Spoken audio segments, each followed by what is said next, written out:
When you hear about flooding in Nigeria, you might not really understand the true extent of damage or what the people in these affected areas are going through until you visit these places yourself. This is Atani in Ogbaru local government area of Anambra State, southeast Nigeria.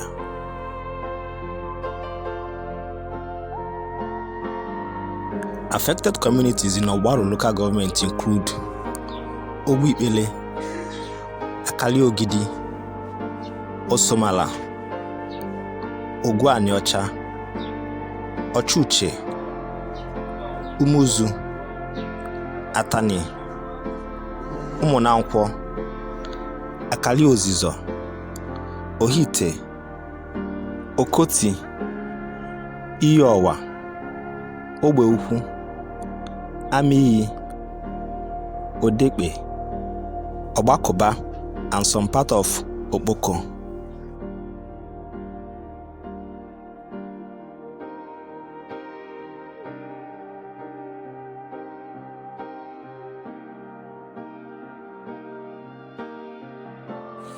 Upon my visits to Atani, one of the communities in Ogbaru local government area, I discovered that most of the people sleep by the roadside, while some of the people at the IDP camps sleep on the stairway or the passage, as the ground floor of the building they occupy are also flooded.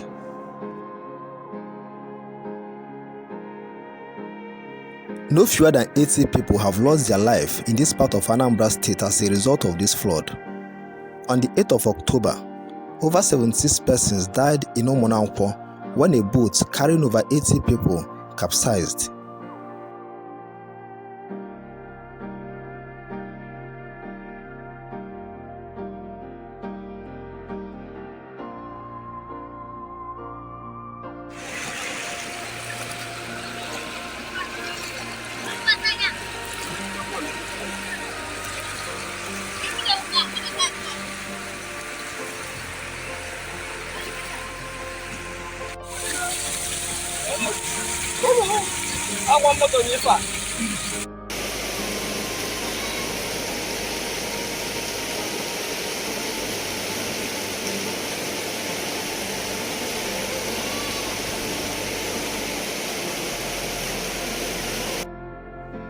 This is one of the IDP camps in Ogbaru local government area located in Atani.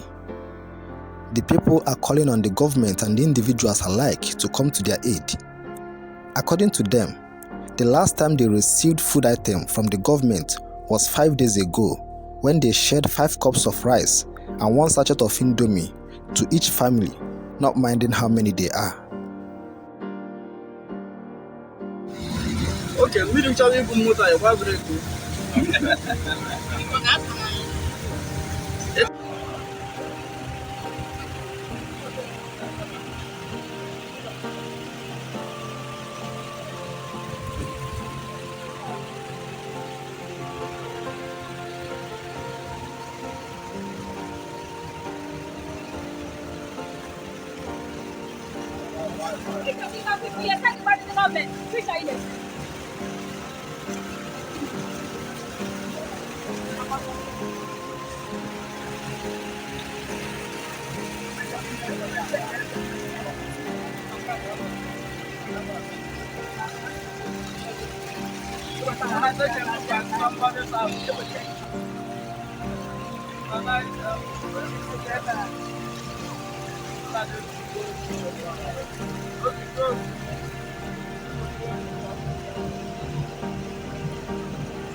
I see you. If I need me, why not? Wala kurak. Hey.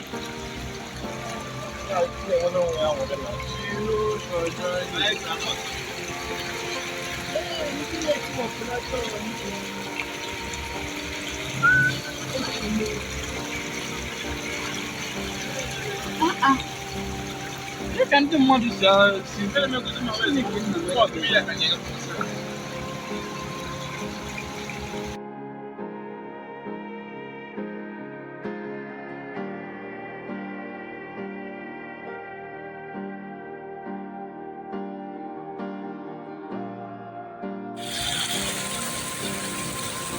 want go buy something now, flying goat now you go use. See person house. Come out from your house. These people don't run come out, nothing again. How these people want survive? Wow. For this kind of Anambra state, we will do so. Anambra now, wow.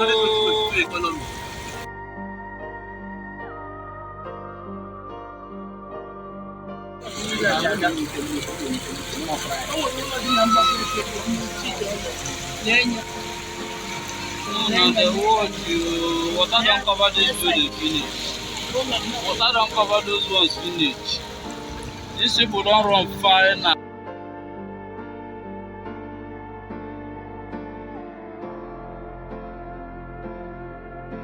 What about your man? Wow. I wasn't even very part of it.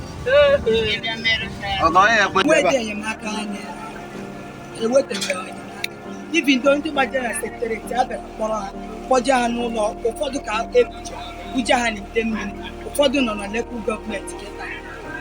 Also, I work in a sitting or Kuba no bush. On Yak and Timothy like Nara, not Crota can have about 10 Nara. Wherever, wherever, Mother. Ndị mmadụ na-ata afọ ebe a gọọmenti gbata ọsọ enyemaka agụọ ya egbu ụmụ mmadụ ebe a ọ bụrụ na gọọmenti agbata ọsọ enyemaka ma otu a ga-esi wee mee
Maybe government is money.